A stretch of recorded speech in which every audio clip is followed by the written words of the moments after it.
Good afternoon, everyone, and thank you for attending the Internet of Waters Peer-to-Peer Network webinar today. We're here with our partners from California talking about freshwater harmful algal blooms. So I said good afternoon. Good morning to those of you on the West Coast if you're joining us. Freshwater harmful algal blooms are an increasing problem in California and represent an area, an opportunity really, where community science and other non-state organizations and agencies can play a role in assisting the state's response strategy. So the IOW, with our partners in California, reached out to a group of community partners that included the Restore the Delta, the Watershed Project, League to Save Lake Tahoe, and members of the CCHAB network from the Corrupt Tribe and the Big Valley Band of Pomo Indians. And we conducted a series of engagements to try and understand a few things, actually, and I'm going to go through those. An assessment really of what kind of available data these organizations were collecting that would be useful and helpful to integrate with what was the data collected currently by the state of California. But we also wanted to understand the data collection, storage, and sharing capacities and mechanisms from these organizations that are outside of the state, and develop an ingestion framework so that all partners could submit data to this new system with little burden. And that's really important part of the project is when it comes to any kind of collaborative project, engagement is critical because we have great ideas sometimes. And but when it comes down to implementing them at the community level, without that community engagement, our great ideas turn into, really big burdens for communities. And that's not what the intention is. And this also allowed us to facilitate a conversation between these community groups and tribal governments regarding their recommendations for notifications and alert, as well as sort of gaining a really close understanding of sort of challenges they've had with sharing data.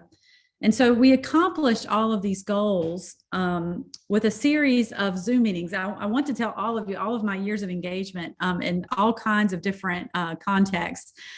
We started this, I think maybe just a couple of months after we all were sent home from the COVID pandemic. And I got to tell you, I was pretty worried. I'm an engagement person. I rely on looking at body language and how people are, interacting with each other and positioning themselves in the room. So I was really worried about, this new foray into online engagement, something I had never done before. But to my pleasant surprise, this was a wonderful engagement process. And, one of the things for those of you who work in engagement, you'll really appreciate what I'm about to say. And that is, for all but one of our engagement sessions, we had 100% attendance. And in that one session, we had one person that was absent. That is just unheard of from the engagement side. And so because we were able to do this in a Zoom platform, it meant that more people could participate. We had people commenting in chat, and, it was really wonderful experience, and really, required me to expand my thinking around engagement. And especially when we think about the capacity of folks to travel to engage, what we're asking when they do so, and the limitations that it puts on folks being able to do so. So it was a great learning experience for me, and I really enjoyed it. Now, the results of these engagements, and they took place not just with the Zoom engagements, I should say, we also did some participant surveys and collected data from them about very specific questions we had on the types of data they collected, how they collect their data, how they store their data, sharing practices they currently have, and things that they would also like to see out of this program. The result was the development of an ingestion framework recommendation document. And as soon as I'm done here, I'm going to stick the link to that in the chat so all of you can have access to it. And when we send it out via email, we can include that. I think this document is going to be helpful, though, for projects not just around freshwater harmful algal bloom. That's great, but for any of you who are thinking about how to support state systems, right, with data from organizations and agencies from outside of the state, it really provides an example about how this could happen. We also were able to, out of this, secure funding for the second phase of this project, which is the implementation stage, which the rest of the panelists are going to talk a lot about today. So it's been a really successful project, regardless of how you measure success, right? Not only did we complete our first phase, but we were able to get support to complete the second phase. And some of the benefits that I have sort of cataloged from this process really were an increased awareness of partner capacities to contribute, right? Really being able to understand what the capacity level is of all of our partners and working toward addressing any capacity limitations there are so that everyone can participate. It also helped to foster a relationship between the state agency and those outside organizations and agencies on this important and commonly shared issue, right? It was great for building ideas or brainstorming ideas about how to build robust, interactive, useful systems. And I know John's going to probably talk a little more detail about what that looks like now. And it was just a wonderful opportunity for conversation, I think, about things like data quality, which we had a whole session on data quality, which I myself learned a ton from. And also, allowing the community a platform to share their own concerns about how freshwater harmful algal blooms are identified and what that notification process looks like. So it was really a great process, and one that I hope that those of you who are thinking about doing something similar will reach out to any one of us and talk to us about it, because I think it's been very successful. On a personal note, and before I turn it over to Greg, I just wanted to say what a lovely group of people this has been to work with. Such an enormous collaborative spirit among this team and all of the community, the folks that we worked with across California. Lots of listening and learning. I've spent my career in engagement and all over the country. And, this is among probably not the favorite, among one of my most favorite engagement experiences, even though it started out with a big, concern over doing it all over Zoom. So it was a great learning experience for me as well. And I just, from the IOW team, a sincere thank you to everyone for just great work and all of our partners in this project. And so I want to take a moment and turn it over to Greg and Anna. I am going to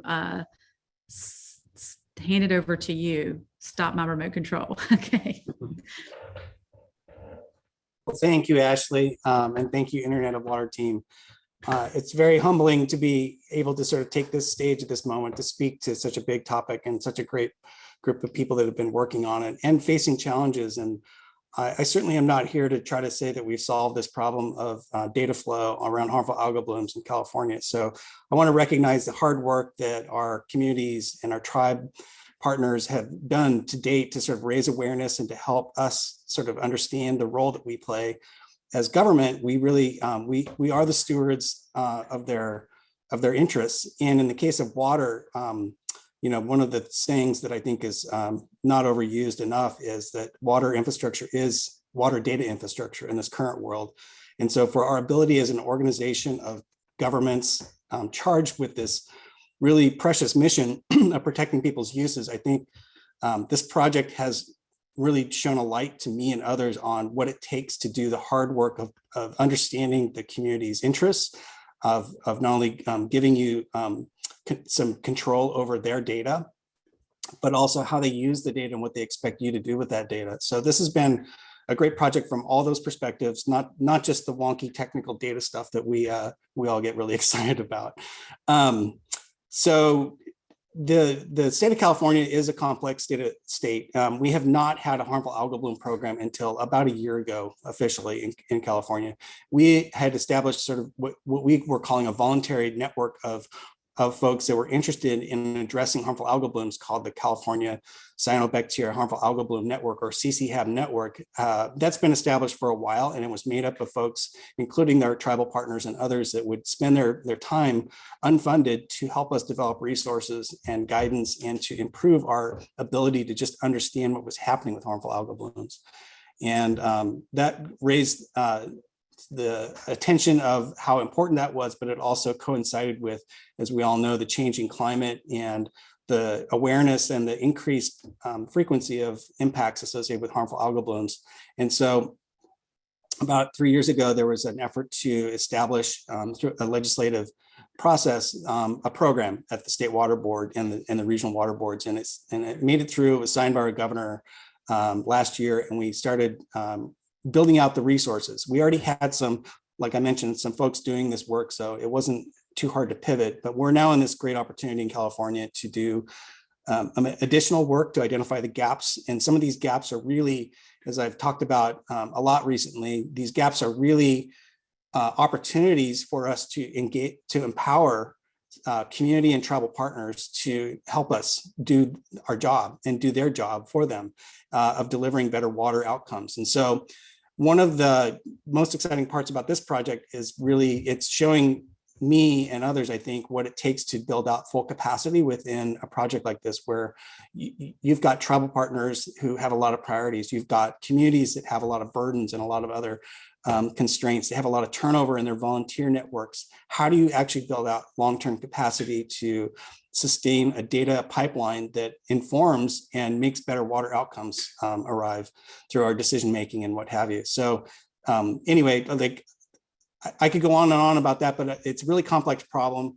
We're just barely scraping the surface in terms of knowing what's happening with harmful algal blooms in California. The slide right now is showing you the places in California where we partner with communities, but harmful algal bloom events are literally occurring across the state, and they're becoming more year-round now in California. And there's competing needs for water, which is just concentrating some of these areas where the temperature and nutrient conditions are ripe literally for these bloom events to occur. We've had increasing awareness of health impacts to both livestock, wildlife, dogs, pets, family members, and human impacts in California. It's a very serious matter. We're working really hard to do this with what we can, and this is why it's so important for us to build out a better ecosystem to not only collect and empower those data efforts in the community and tribal scale, but to actually feed it back to them. And so we are a bit obsessed with the data lifecycle, and you'll hear more about that throughout this presentation. But it's really important for us to speed up that data lifecycle and to essentially deliver good data, or at least well-documented quality of the data to the people at the end of that pipeline so that they can start using it. So I will stop with my high-level blabbery about data, but you will hear some amazing stuff from the rest of our panelists, and I hand it back to our moderator.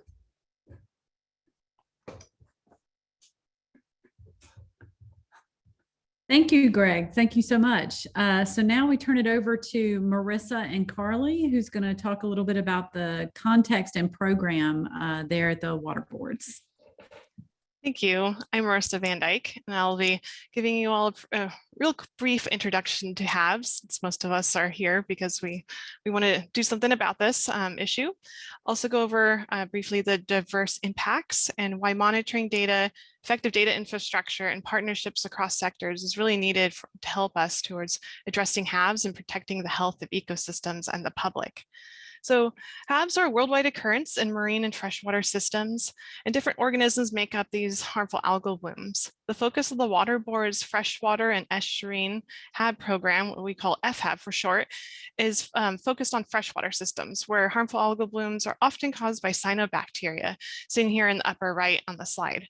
Cyanobacteria, or historically called blue-green algae, are photosynthetic bacteria that present in aquatic systems. They're usually persisting at low biomass, low abundance, but under certain environmental conditions, they can bloom and begin to dominate the ecosystem and cause negative impacts.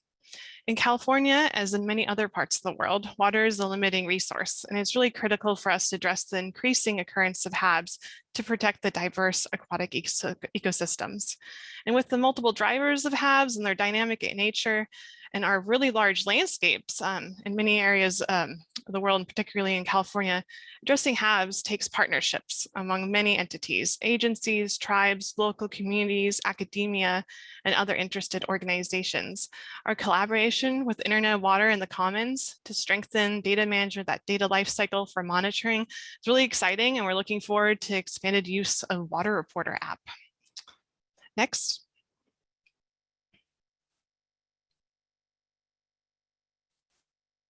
Thanks.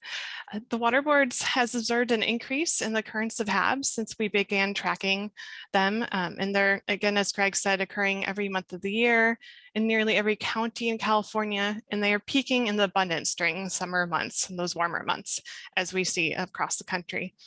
Harmful algal blooms have many impacts.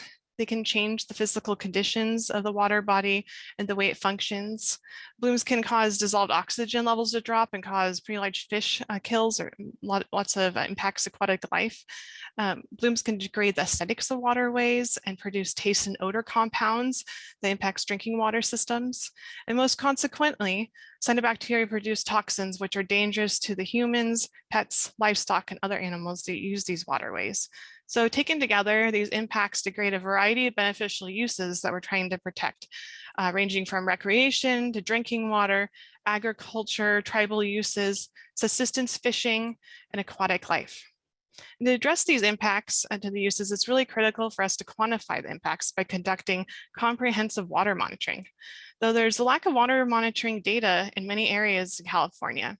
And earlier this year, a strategic framework for statewide monitoring was completed that took about 2 years to develop. And this lays out a long-term plan that will help us collect monitoring data that's necessary to inform management and mitigation actions to address HABs, notify the public, and work closer with our partners.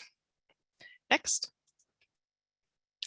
All right, so there's a long history of HABs in California, and this understanding that helps us inform where we are now.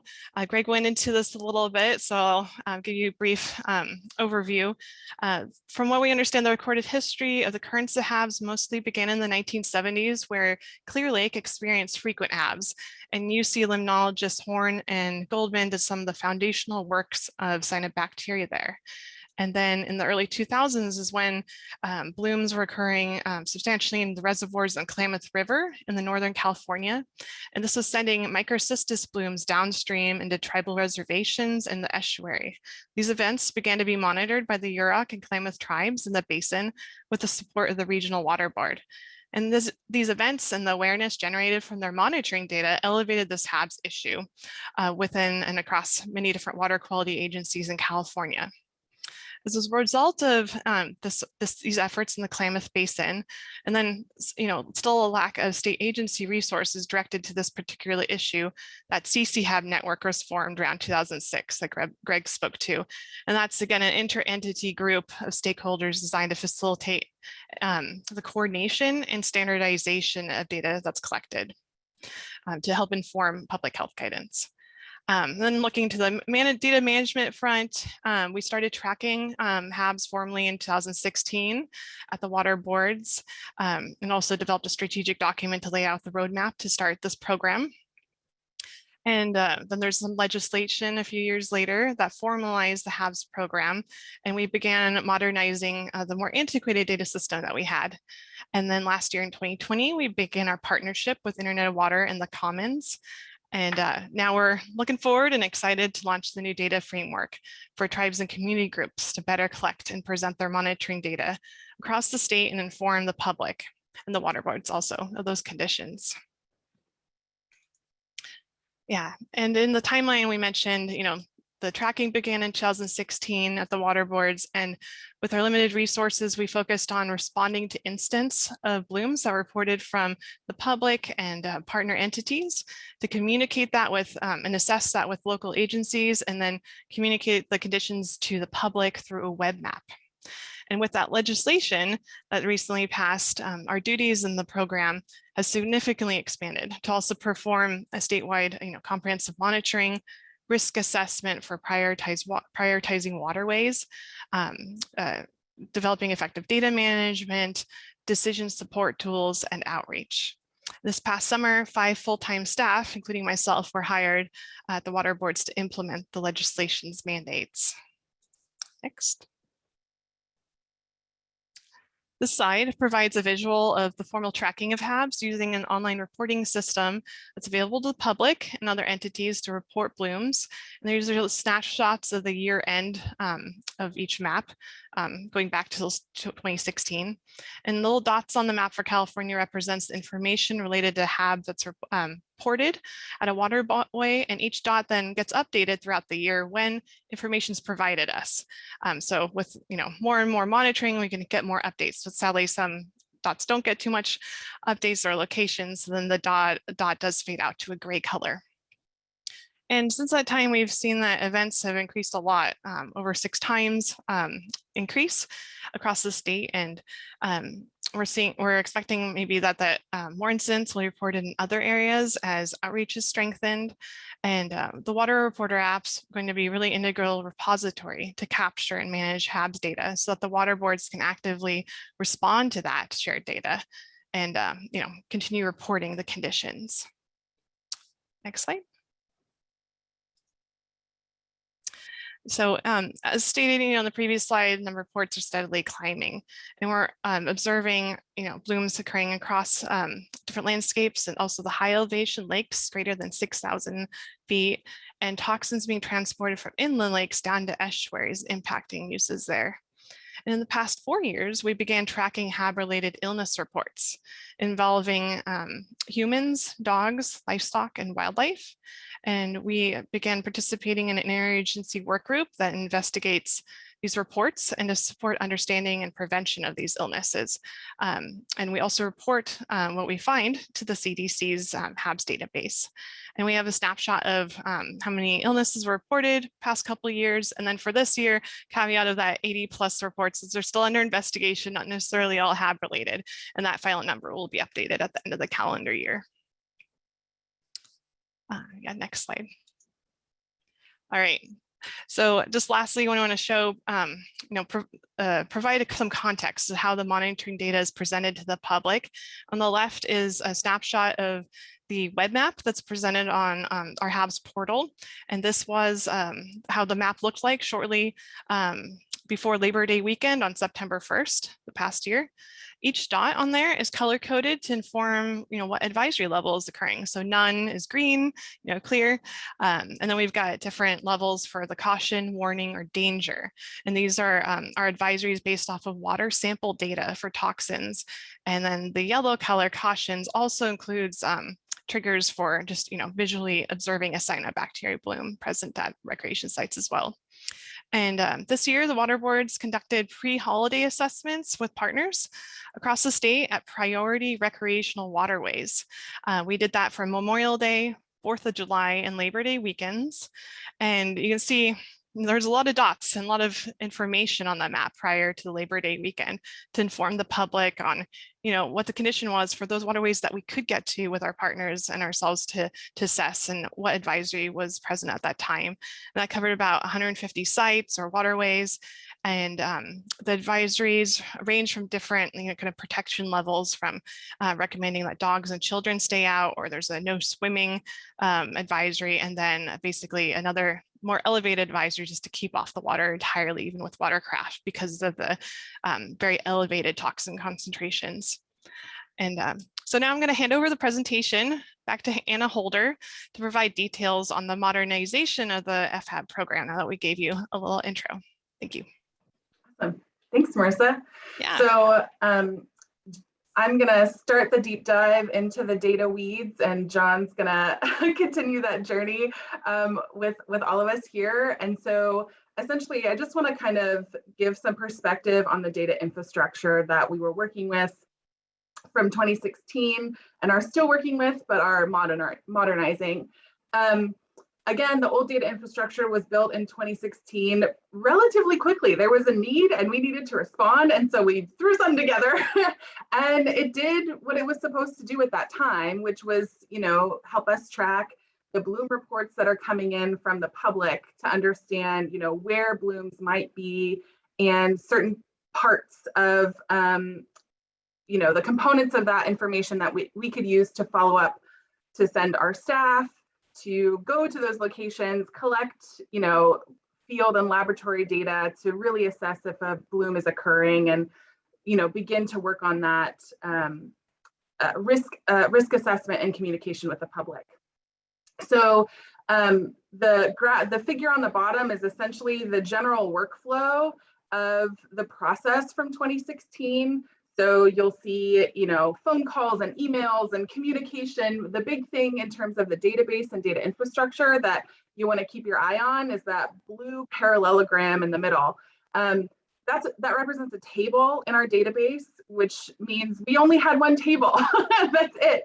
And for those data nerds, when I hear a database, I think relational database with multiple tables. And so having only one table didn't really support the needs that we have in terms of tracking monitoring, tracking staff activities and time. And so it was very restricting in terms of what we could do and how we can communicate the progress of the work that we had been doing at that time. So it was an inefficient system. We've been wanting to improve it for quite some time, and we began to do that internally, but then also we got this great opportunity to partner with the Internet of Water and later the Commons to improve the data infrastructure. If we're going to blow everything up and start rebuilding, then that's a really great time to incorporate outside perspectives from tribal partners and community groups that also contribute to data collection in the state. And so we together kind of revamped the data infrastructure. When we were doing those things, we were using the engagement activities that Ashley mentioned at the opening of this talk to really keep our eyes on user needs, not just for community partners and tribes, but also our partners that in OEHA and other regional water boards and other organizations that work very closely with us to do what we do. So those are users as well that we need to keep in mind. So the new data infrastructure, again, is outlined in the Ingestion framework document that Ashley, I think, was going to post a link to the chat, so you can dive even deeper if you'd like.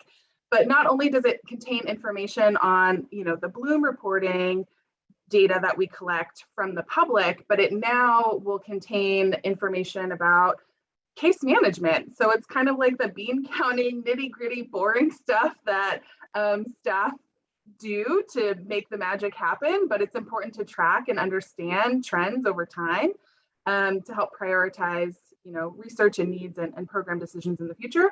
It will also contain field and lab data, which is critical again for decision making, and it will enable our external partners to easily submit their data and get it incorporated into our data systems to help inform our decision making.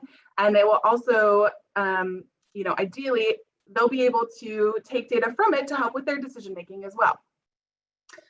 So remember that one blue parallelogram? Well, now there are many more. So it's now actually a relational database, which for data folks like me, this is really exciting.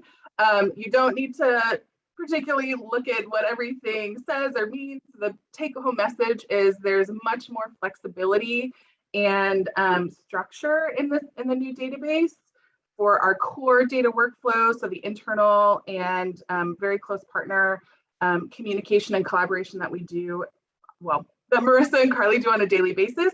But then you'll notice this little box outlined in a dashed line here.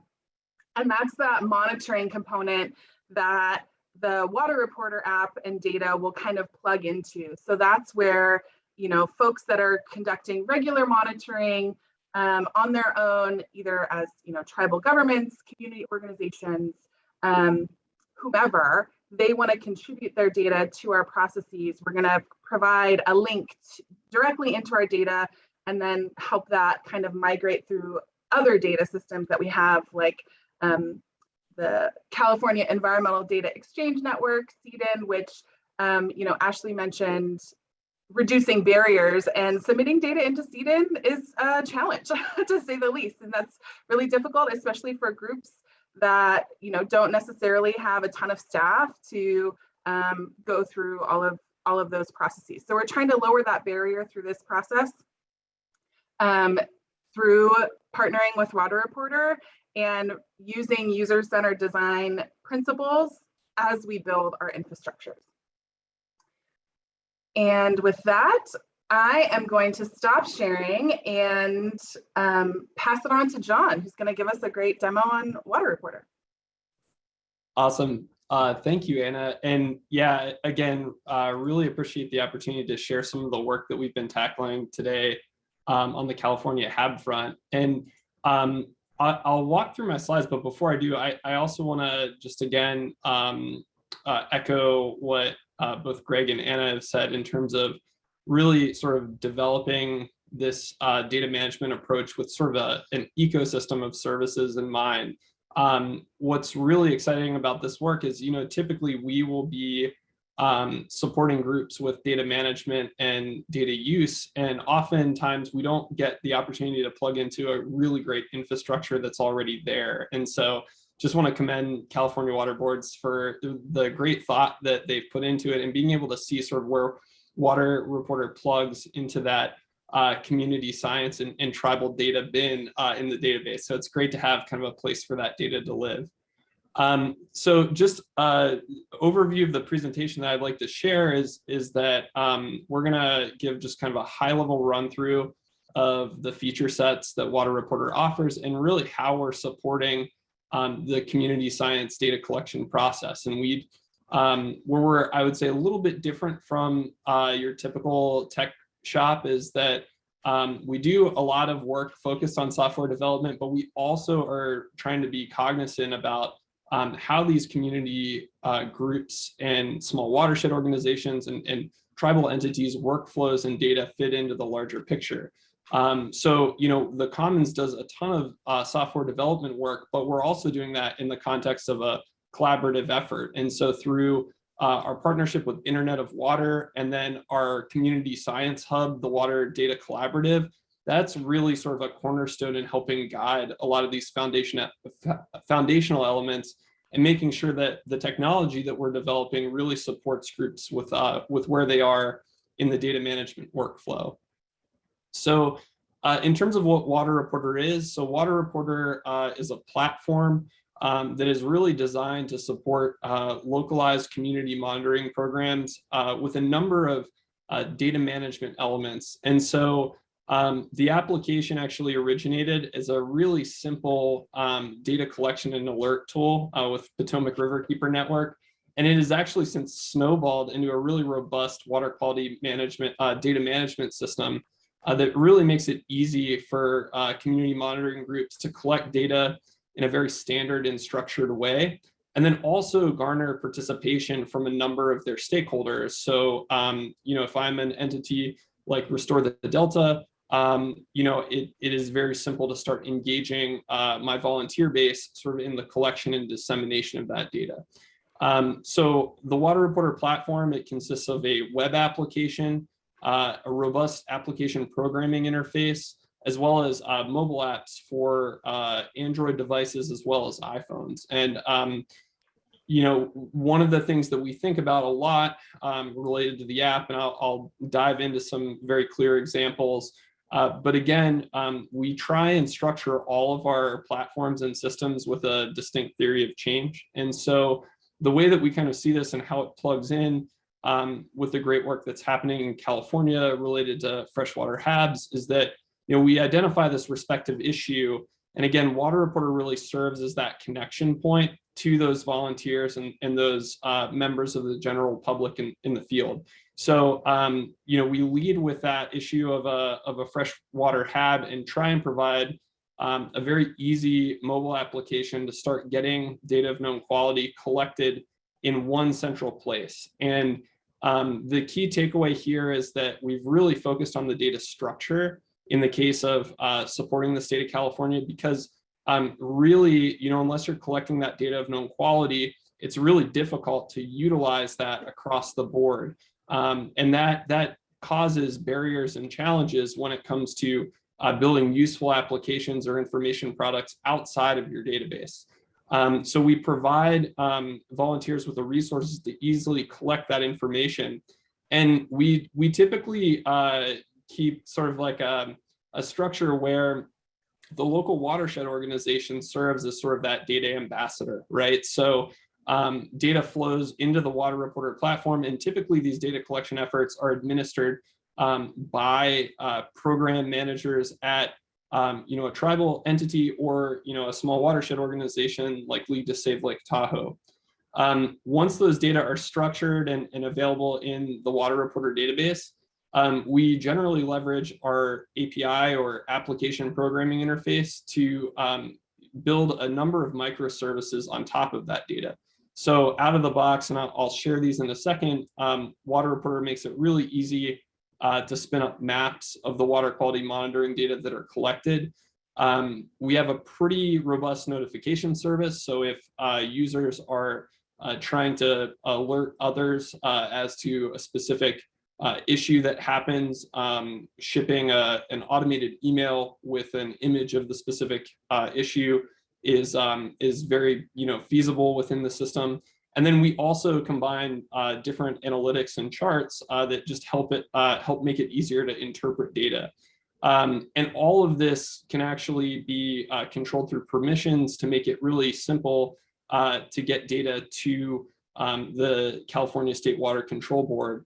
One of the components that we are working on with our system is integrating with other state and federal data systems. So one of the components that we are engaged in now is really thinking about that as we have data that's collected of known quality, how do we map to the different schemas that are utilized pretty regularly at both the state and the federal level. So we're currently undertaking efforts to make sure that data can be easily converted to a water quality exchange format, as well as we'll be working to get data structured for use and incorporation into CEDN. And the thinking behind this too is that, again, taking kind of the ecosystem and multi-partner approach that Greg and Anna have laid out, we're making this data essentially operationalized in all of the programs that it's meant to support. And I think that's sort of where you have the nexus of different policies and different actions that can happen and hopefully get you back to like a restored or an improved water body. So that's sort of, in a nutshell, the high level theory of change that we're really gunning for with the Water Reporter platform. As far as nuts and bolts and sort of where we get into the specifics about how we're supporting the state of California with the different data structures, we really have two data structures in the system. And the first is really an observational monitoring structure. And this consists generally of anecdotal posts or information that really anyone can contribute. And we recognize that collecting very simple attributes like a photo, location, and a few comments may not necessarily be the best source of data for scientific and rigorous decision making. But where it's really valuable is, you have this massive network of folks out there on the water. And so this can be a really good opportunity to get sort of the first alert or the first view of what's happening out in the watershed. And so this is something that's very easy to be captured through the application. So when someone's out in the field, they can very easily snag a photo and start to collect that information. The other, I would say, more rigorous data is structured where you have more related quantitative sampling. And this is, again, focused at a specific monitoring site where you're going out, you're collecting routine samples and adding that information in. And we actually support users with just the basic data elements. So location, watershed, simple attributes such as who's collecting it and collection date. And then after that, we're able to support the collection of any number of parameters. So in the case that you have lab reports or water quality testing, this can actually all be ingested right within the system. And then our platform will actually make those data available through a series of standardized maps that can be portable and embedded in groups' websites. And before I kind of jump into the live demonstration, the other item that I do want to add is that we've focused a lot on the API development. So the first set of sort of standard data collection services that we offer make it really easy to get data into the system. And we have a number of package maps that make it very simple to disseminate and view these data. And that's very valuable for a lot of these small watershed organizations and tribal entities, because it allows them to really merchandise their water quality monitoring program from the perspective of what they're trying to do. Now, where you're always going to fall short with a series of out-of-the-box services, and that's sort of where the API development comes in. By making these data open through a JSON API, we're actually able to start to fuel more customized visualizations and software development. So we're actually leveraging our API to execute on a number of alerts, and then even data conversion services, like where we're mapping to CDIN or water quality exchange. That's where our API will really come in handy. And at the same time, even getting those data locally into the State of California Water Control Board's database, this is where we can really do a ton of work under the hood to make sure that data arrives really like on a silver platter for people to ingest in their localized database. So just to give kind of a high-level walkthrough of the application, I'm going to start with a really straightforward example. And so the way Water Reporter is organizing these data is that we have a number of pre-packaged data sources. So the way to think about this is that these are more or less containers for our affiliates, the tribal entities and small watershed organizations, to start to bin and organize their data. And so the lab results are essentially where users are submitting information that they're taking continuous water quality monitoring samples. Field results are essentially observations in the field. And then the Bloom report is, again, just a very high level reporting form that lets users essentially collect information on the bloom that they're observing. And what's really exciting about this is that we're able to customize these respective form fields to map directly to the state of California's database. And I have an example, just a very rough demonstration example where you can kind of see the different fields that we're collecting. But we support any number of images to be collected. Also, fields like dates, as well as drop downs, just to make sure that all of the known data elements that we need can be collected directly into that system. And all of these data sources can essentially be packaged up and deployed at the organizational scale. So just to pick on Restore the Delta for an example, they're actually one of our affiliates, and they have actually been able to access a data source that lets them upload all of their respective water quality monitoring information in support of this California freshwater Hab effort. And from that, what ends up happening is that those data can very easily be spun up and pulled up onto a map. And so again, this is a rough example, but we have just a quick walkthrough of the Restore the Delta's monitoring network here, as well as all the different parameters that they're collecting with that are associated with their respective program. And so these are really just simple out-of-the-box maps that make it really easy to visualize data. But what's really exciting too is the community engagement aspect. And so what I'm going to try and do quickly, I know I'm a little bit short on time here, but through the mobile application, being able to contribute to this map is a really simple, straightforward operation. So I'm going to try and get my phone to mirror here for a second. Let's see, here we go. That's a good sign that that's working. So give me one more second and I think we should be all set. There we go, cool. So, again, a lot of these groups operate at the community level. And so in the case where we need to be able to very quickly add an observation to the map, a volunteer, anyone who's in the field, can very quickly download the Water Reporter application. So that's this little blue water droplet here in my nav. I keep it there because I like to use it a lot. And basically what, when you register and sign in, you're actually able to follow and affiliate with a number of groups that are in your regional area. So in this case, I've affiliated with San Francisco Baykeeper. I've also signed up for alerts in the San Francisco Bay watershed because that's an area I'm interested in. And what will happen is it'll start loading in a number of posts and information in terms of what's happening in that watershed. But let's say, for example, I'm in a position where I need to submit a report. If I'm actually affiliated with a group like Restore the Delta, I can be granted access and access the forms and the data collection elements that I shared just online through the web application. So if I'm in the field, it's very easy for me to collect that information. Or I can very quickly submit a very quick post of a specific issue.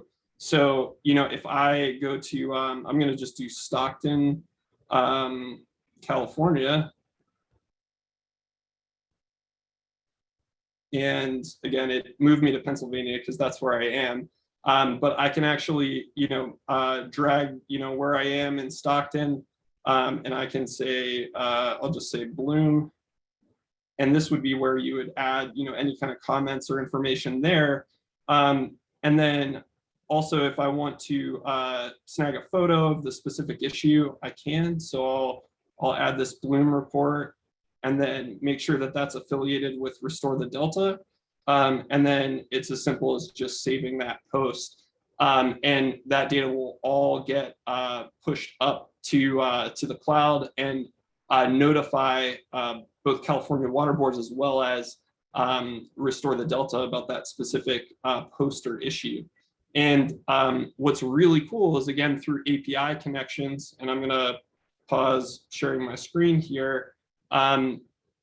Basically, all of our maps will update instantaneously. So if I refresh this page, we should see the post I just submitted, which is our post here in Stockton of the algal bloom. So all of these data are made accessible very readily through the API. And again, the thing to keep in mind is that we can put those data anywhere we need to and in any format. So we're really trying to combine the group participation with then a layer of data quality and control, and then getting those data to the apps and the databases that we need to make those respective decisions. So I'm going to go ahead and pause. I really appreciate the opportunity to share this work with you to date, and happy to answer any questions when we get to the Q&A session. So I'll turn it back to Anna.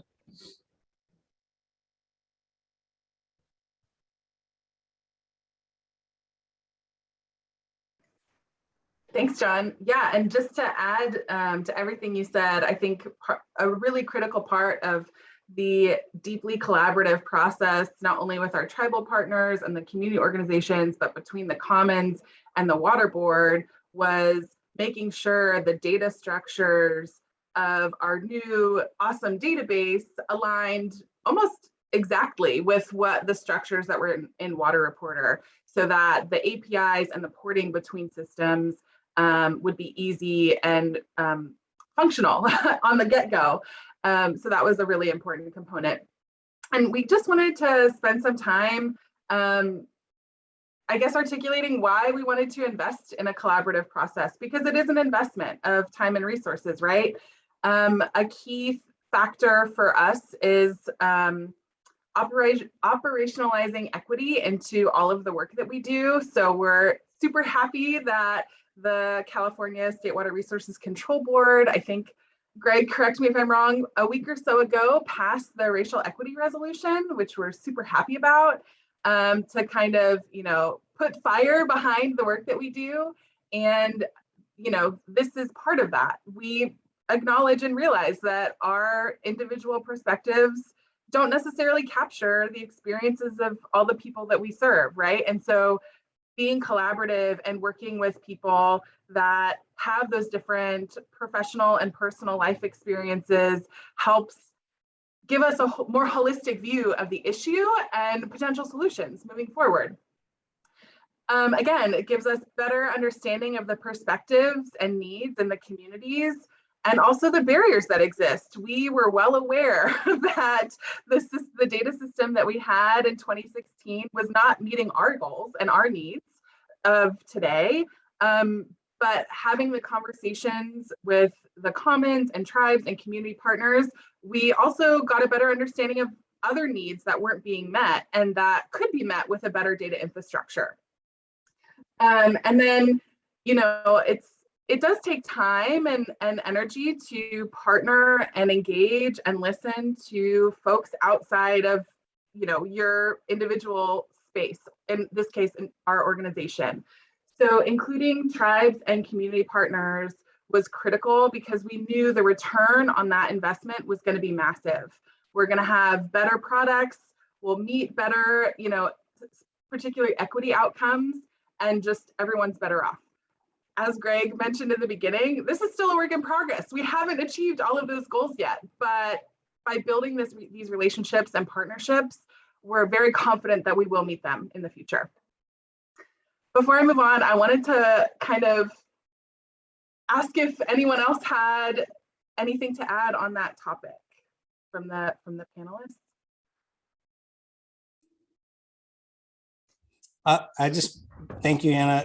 I just want to say that the work of the Water Board to establish the words in the racial equity resolution that was adopted are reflective of many hours and years of work by teams, including this team, to go out and actually understand how centering our most vulnerable communities is the important way to sort of deconstruct some of these systems and structures that are in place now to work against the outcomes that these communities need and deserve, and to build new systems. And so this is really the action. You know, we're implementing not just this harmful algal bloom data ecosystem project, but we're trying to advance and, as you said, much better and operationalize our efforts. So thank you.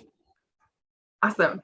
And so, you know, we're not done with this project, but there comes a time, I think, for me in the middle of projects, every once in a while, I just kind of want to reflect on what we've experienced, what we've overcome.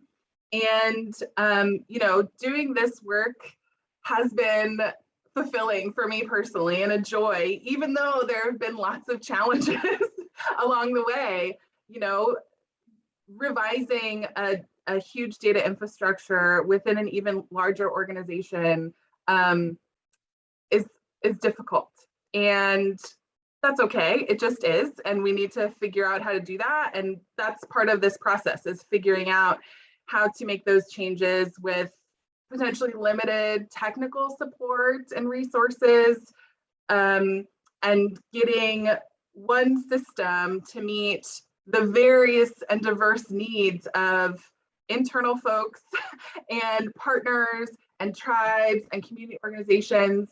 You know, I'm a firm believer that there's no one system to rule them all, which means you have to make hard choices to focus on one thing or another, right? And sometimes that means sacrificing some needs or functionality or something like that. So that's been a challenge, but the engagement process has been really crucial in helping us make those decisions, because we can kind of make them together as a group and say, all of us, tribal partners, community groups, agency partners, and then us, we all agree that choosing option A over option C is the best choice moving forward right now. And then also, you know, figuring out how to automate the inclusional data. I mentioned APIs, which I mean, I think are magical and awesome, but you know, there's barriers in terms of getting into internal water board systems and figuring out how to do that securely and safely so that the systems are robust and secure over the long term. We're still figuring that out, but we're getting close. The lessons, I think, are important: setting an intention and a focus and sticking to it with large, wicked problems like this, it's really easy to kind of explode your your needs and intentions and lose focus on why you started the project in the first place. So for us, I think revisiting our intention and making sure we're staying at least in the correct direction has been crucial for our success. And then, you know, beginning internal and external partnerships early. When I say this out loud, it seems silly to say, like, of course you would begin them early, but I think it's worth saying again, because usually in my experience, and Ashley, I'd love to get your thoughts on this too, you think, yeah, this is early enough, we'll get everything we need in time, and then it's like, oh no, it wasn't. So the earlier you can get started, the better off you are. And communicating often, you know, with the group that we put together, we're not spamming people weekly, right? But we want to make sure those communication lines remain open so that we can continue to build partnerships and trust, so that as new challenges or opportunities arise, you know, people don't forget that crazy Anna Holder lady that reached out to them 2 years ago. And then including time and iteration. Time to do the iteration and the dirty work, right? The technical building of the data schemas and managing calendars and all of those things. You know, it doesn't seem like from the outset that that'll take a lot of time, but I think those that have done engagement work in the past are probably laughing at me right now, being like, of course it takes so much time. And really including that into your plan and your workflows so that you have a real understanding of how long it's going to take to do the work that you want to do. Our next steps are really exciting. It's been a couple years getting to this point, and we're finally, I think for me, starting to see the light at the end of the tunnel. You know, John's demo, we've seen it a couple of times, and every time it's more exciting because we're getting closer to being able to add those data into our systems. The partnerships are growing every time we connect, and we're really close to launching our modernized database to meet our needs of today. We're getting ready to integrate the data from the Water Reporter app into our internal systems.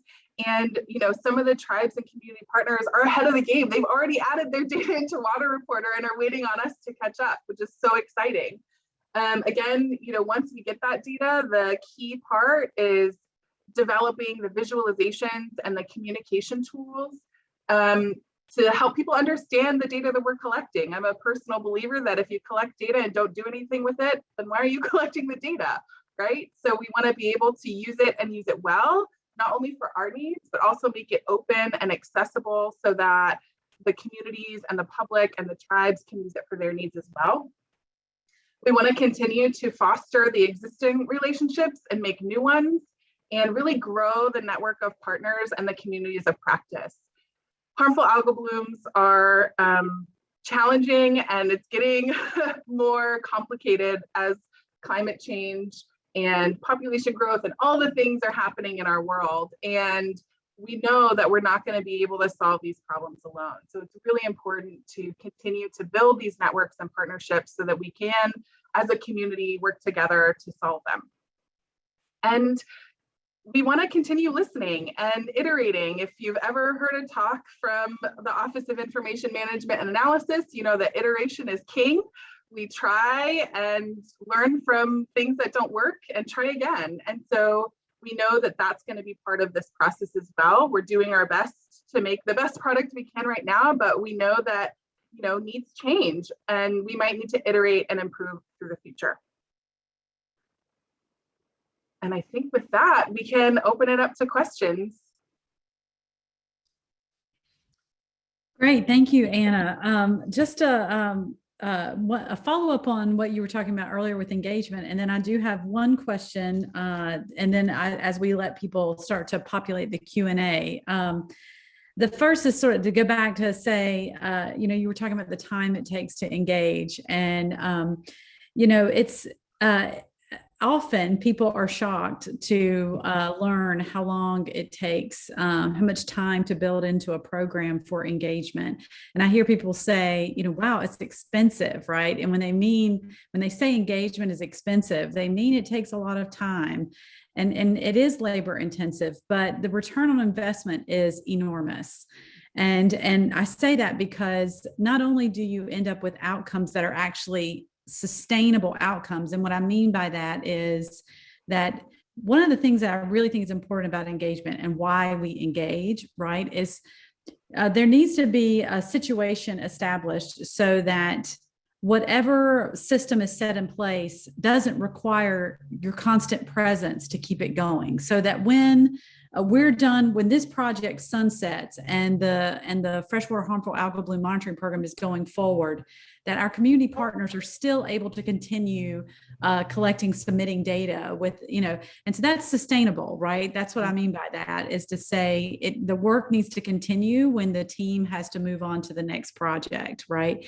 And so in order to create an environment in which that's possible, that it actually is long-term sustainable impact, engagement is key. The other part of that and return on investment, I would say about engagement is we often talk about the benefit of engagement to the community partners, right? And in fact, I think you can make a really good case that goes in the opposite direction, right? I don't know how many people on this call actually are involved with research, but one of the things I did with my climate health research is, community partners often identify gaps in knowledge that we did not know existed, and gaps in all kinds of things, and you leave those engagements. And I mean, I can say for one, I've never left an engagement where it was like, oh yeah, I already knew that stuff. I always leave engagements where I was like, that was not quite, so I need to think some more, right? And sometimes, some really profound new directions come out of these engagements. And so it's not just a one-directional thing, right? Engaging with partners actually helps us develop better programs too, and helps us understand where the gaps are. So those are sort of my thoughts on why we engage and why it's worth the time and effort that it takes to engage. I don't know if anybody else had any follow-ups to that before I ask my question. Well, just to add to that, you mentioned engagement helps identify gaps, but in my experience, it can also help identify solutions, right? So some of the groups that we're working with are small and have even more limited resources than we do. They got to be scrappy and innovative and creative to do the work that they do. And some of that scrappiness and innovation can be applied to the work that we do as well. So by opening those lines of communications, we can identify gaps, but also ways to solve problems together. And I think that's what we want. Oh, that's so key. I call them community innovators. That's what I call it. Because to me, true innovation is doing the work that they do with almost no support. I mean, it's amazing what communities accomplish with so little resources. And that's true innovation. Anybody else want to make a comment about before I ask this question? Thanks. This is Marissa. I wanted to add on to a discussion about gaps, and it's important for us to also, through supporting this data component, to also recognize that there's also some other gaps in our interest to advance community science. Like for many of the community science groups, volunteers come and go. You need to have effective training modules that are also flexible for those new volunteers, also to keep up on training with those that have been part of the organization, to make sure that comparable data is being collected, meeting the processes, the procedures, the quality, that kind of thing. And also the monetary costs that keep on coming with doing field work, the field instruments, the maintenance of that, and lab services. Particularly for harmful algal blooms monitoring, there's a lot of monitoring that can be done with low cost or almost no cost kind of techniques, visual monitoring, lots of handheld instruments that can collect really important water quality data. And then when you're getting in the realm of informing public health impacts and the toxin analysis, there's some gaps on long-term lab service monitoring needs, and that in a long-term sustainability as well, that we're looking at as well, recognizing that there are some continuing gaps, even with us working really hard on this data component. Yeah, and I'll just add really quickly, Ashley, I think from the perspective of like really trying to support these efforts with technology, having that community feedback first before like any line of code is written or building a database or adding fields or whatever, that's really valuable because it saves, time is already limited in terms of what you can do from the technology side. I mean, we are not, we try to be like, operate at the scale of Google, but we acknowledge we're a 7-person team. So like having that foundational knowledge of like where people are at and what they need ahead of time is so critical. And it saves us a ton of time from having to like, worry about building the wrong thing, right? So I think that's at least from the technical side, a component that this partnership really knocked out of the park, and we're really excited about. Yeah, and just to add to that, there was a question that I answered because I got so excited. Someone asked, if we use GIS, an Esri tool to manage our data, and thinking about the long-term uses and needs from community groups. Ideally, we want to use as many open source tools as we can so that folks that don't have access to those, prioritized systems can still do the cool mapping and analysis because it's not locked up in a proprietary tool. So, we're using things like SQL and hoping in the future to navigate to things like R and Python to visualize and communicate with the data. So yeah. But getting community input to make sure that those are actual needs and not just things that Anna likes because she likes coding in R, that's important, right? Because if people are like, no, we all use Esri, stop using R, then we'll use a different tool. Yeah. I think the key component with that too is like we're really focused on building a really robust data pipeline so that like any number of tools or applications or code bases can plug into it because I compare it to like my bikes. I've got a gravel bike, I've got a road bike. I love them all. Like they're like my kids. They're all different and they're wonderful. But like ultimately, I gotta like make sure my own engine is good so I can ride them. And that's sort of like the analog would be like your data is sort of like the fuel for a lot of those information products or systems that you're trying to stand up. So I think that's just an important piece to take away.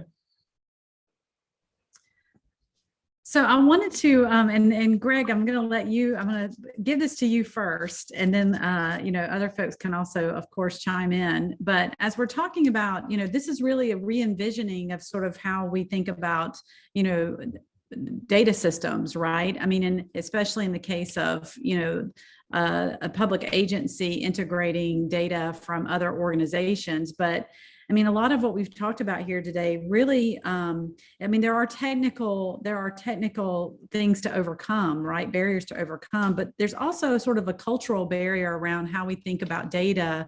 And I'm just wondering if you can talk a little bit about sort of the evolution of the cultural ideas around data democratization, sharing data, and what your thoughts are on where we are with it and how we can move forward. Because I know with our work at the IOW across the country, people have very sort of solidly held views about data and how we use data, how we share data, and just would love to hear your perspective on that cultural shift. We're in the middle of it right now. It's happening real time, as you know. And so, the work that we've done on this project and the work that we've done in general in California has made it very clear that we have a long ways to go. We got a gift in a way. The legislature gave us also an open data mandate about 5 years ago for all of our water data to be open data, which has really encouraged us to learn more about what that means, democratizing data. Data has to be machine readable and accessible and well documented and all those things for it to actually meet that test of can other people use the data. The most sort of recent set of signals that we're getting loud and clear are partnerships with our tribes and other communities in California as we iterate in the space of water data equity, essentially, is how important data sovereignty is, because data might belong jurisdictionally to someone who is giving you the use of that data with some expectations, and they should have a voice in how that data not only makes its way into your data lifecycle and out of it, but how it gets used in the decision-making process. And so this role of data, it's the government data spectrum and culture is following very closely what's happening in the rest of our real lives with our phones and our apps, and data sovereignty over who gets to control your data and what they get to use it for. And so that's absolutely happening in the government space too. And it's exciting. It's daunting, but it's also extremely exciting. And there's a lot of things that we can all do as practitioners, whether you're on the government side or other side, to improve that whole cultural shift and to make it a little easier and less combative. I don't know if anybody else has any thoughts about that topic. It's something that we talk about frequently with the IOW. Okay, there's one question. I'm going to ask a question for the panel, and just really want to know if the reporting system allows the reporting of other types of less obvious, of symptoms of less obvious than Hab, like an unexplained increase in sick or dying wildlife. Really just about what kind of reporting, the breadth of reporting that's allowed in the system. Thanks. This is Marissa. I'll take a stab at that, but please, everyone else on the panel, please weigh in. So our current reporting system and what we'll keep going is, suspected blooms of, harmful algal blooms caused by cyanobacteria are encouraged, also just suspected. So we also track blooms that end up being, non-toxic algae. And also through that form, we also have a part where you can report suspect illnesses related. So you can, notify us of wildlife impacts, like you're asking, domestic animal impacts, human impacts, and descriptions and photos through that. And then there's a work group that will take on the investigation to support, the data collection and reporting from that and interviews. So, and when wildlife are reported, part of that work group is the Department of Fish and Wildlife, and that goes to their wildlife investigations branch and through their processes. So there's direct connection through the harmful algal bloom reporting system of, also just, suspicious algae and suspected illnesses. And just to add to that from like the more technical side of things, we've tried to build a data schema or a data structure that allows flexibility in terms of what you put into a field. So instead of a field that says, which type of cyanotoxin did you test for? It's more like, what did you test for? And so it allows flexibility of what specific, submitters can put into the database. And then I would also add, and John, I'd love if you could kind of dive deeper on this, but the structure of the data that communities and tribal organizations submit into Water Reporter can have a different structure than what is pushed into the water board systems. And that is an intentional choice, again, because the needs are different. So that allows community organizations and tribal partners to have more sovereignty over their data. Just because they submitted to Water Reporter doesn't mean they need to give it to us, right? But it allows them to kind of control what they can store and submit and use in their monitoring systems, and then what can be pushed to us. Yeah, that's a great synopsis. And I mean, basically, there are a standard set of data sources that the partners will get sort of out of the box as being part of this FHAB monitoring effort. But then in Water Reporter, we support really a very open data structure where, like, if you have a monitoring program that covers the gamut of parameters that may be outside of FHABs, like you can basically create any number of parameters or fields to kind of capture the different data that you need. And I think this is, again, like what's been really eye-opening with this project is, I always have come at this from a technical standpoint of like, well, if we need data schema flexibility, that's something a form builder, right, could fix. But what that solely technical lens doesn't get at is sort of the policy piece of like, okay, what are the fields that California Water Boards needs, and what are the fields that a small watershed organization or a tribal entity would need in order to conduct their programs. In some cases the Venn diagram overlaps, right, where there are common things that are collected, but in some cases those fields are going to be different. So we try and give folks flexibility, but then also balance like having rails for them to stay in if they're collecting data specific to the FHAB effort. So it's really a balance between the two, and I would say it's pretty flexible in terms of the number of different field types we support and what you can collect. But again, like thinking about how those get ported to like the FHAB database and more structured applications, that's something that we generally handle through our API, and it involves a bit of development and working across the aisle. I wish there was like an easy button solve for it, but it is something that definitely takes some like policy thought on that front. We have a couple of more questions, and we're getting a little bit close to the end of the session, but one very practical question from Roger is that Marissa, maybe you can address. What are your lab costs per sample for the 3 toxic indicator analytes? Right. Well, some of the fundamentals right there, right? Lab costs. So it just depends on, what our lab costs are based off of like what kind of investigation or field work we're doing. So if we or a partner goes and investigates a new bloom report, we do something that's called a tiered analysis approach, where sometimes, most frequently, there's not an expert out there like visually looking to say, hey, this is filamentous green algae, not toxic, this is cyanobacteria, that kind of thing. So we have samples collected and go through a tiered process at our laboratory that we contract with.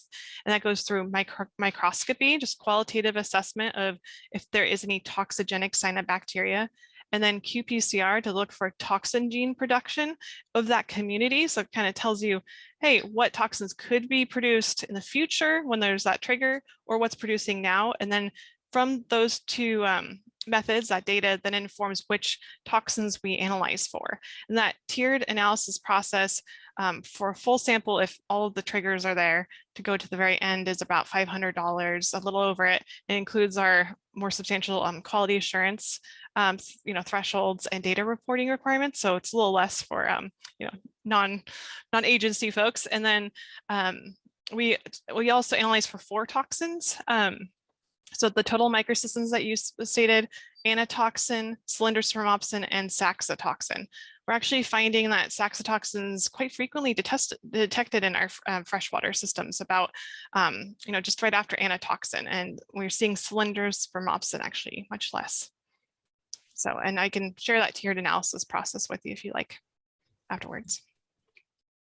Great, thanks, Marissa. And one last question from earlier in the talk, and forgive me, you all, if you were able to answer this already, but I think it's a good question, talking about the types of analyses to understand, short and long-term drivers of freshwater harmful algal blooms. And the question is from Nina and says, has an analysis been done to separate out short and long-term drivers for those FHABs? And I understand there are differences among the sites, but with some of these long-term data, have you analyzed for increasing temperatures? Greg, would you like me to start with this answer? Yes, please. Okay. So yeah, it is a good question. Are we assessing what drivers there are? So we know globally, locally, what the drivers are of harmful algal blooms. So, as you said, it really does take site-specific investigation to understand what the drivers are for that individual system. And through that, a lot of different samples need to be collected, and analyses for different indicators for that environmental context and that drivers. And with our program since 2016, we had really limited resources, and prioritize that for protecting public health and informing any like swimming, bathing, boating advisories. And through that, we focus on collecting that kind of data to inform that. So mostly toxin-based taxonomy, and less so, the other environmental context of like the nutrients, the sediments, or what nutrients are coming in. Many sites also include temperature that is collected, with handheld devices. But depending on which group is supporting us, partnering with us to investigate for those incidents. And then that routine monitoring that sometimes launches after that initial investigation, not all groups have those handheld instruments to collect the temperature, turbidity, dissolved oxygen, those other kind of contextual indicators. So with our most recent effort that we published a strategic document for comprehensive monitoring across California that sets up the framework on how to do the statewide monitoring so that we can answer what's driving blooms in this region, in a watershed, and then site specific. And it has schemas on how and study designs on actually how to implement that at those different scales. And we're, it's a long-term plan, and we started implementing components of the plan. And one of them is, the basis, we need effective data infrastructure to manage all that data. And it's really big foundation for us to partner with organizations to do that monitoring and for us to do state-led monitoring as well. Great, thanks. Sorry, did somebody? Okay, one last question. Wendy asked, how can organizations become monitoring partners?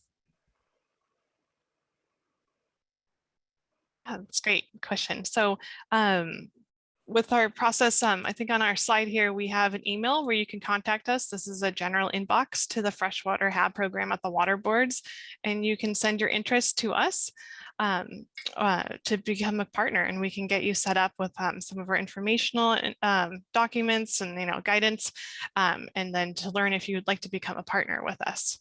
And there are, depending on need, and also to provide resources to economically disadvantaged communities. We have some resources to support field supplies, field sampling, and some limited funding as well in the laboratory to support some lab analysis as well.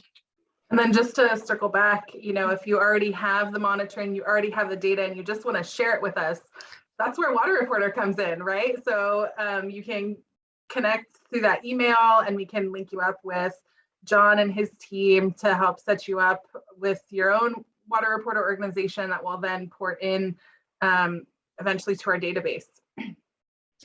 Yeah, John, I didn't know if you wanted to put in the chat for everybody a link to either your email or website.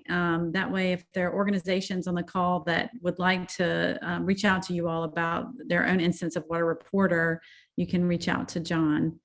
And then you can also, I put at the beginning, I put at the top of the chat the link to the guidelines, the framework, sorry, that you can find that on the Internet of Water's website, internetofwater.org.